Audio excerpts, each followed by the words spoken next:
আপনি জীবনে প্রথমবার দুজনে বাইকে করে যাচ্ছি, তাও আবার চা বাগানের পাশ দিয়ে।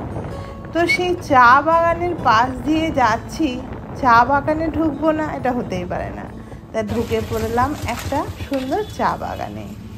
দেখতেই পাচ্ছেন বৃষ্টির জলে ধুয়ে চা বাগানটা আরও বেশি সতেজ হয়ে গেছে।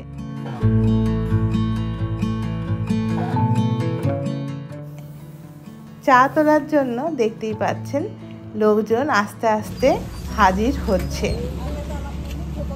আর আমরা সেই মুহূর্তগুলো ক্যামেরাবন্দি করছি। দুর্দান্ত সুন্দর লাগছে, প্রকৃতিটা অনবদ্য সুন্দর, এক কথায় অসাধারণ।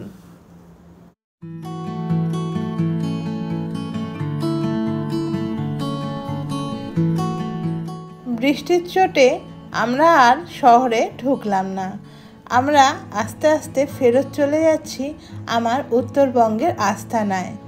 আমরা এখন চলে এসেছি ইসলামপুরে। দেখতেই পাচ্ছেন ওই দূরে দেখা যাচ্ছে ধান ক্ষেত।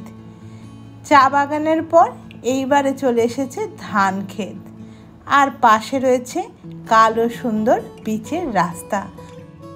আর আমরা দুজনে চলেছি সুন্দর রাস্তার ওপর দিয়ে, পুরো নায়ক নায়িকা স্টাইলে।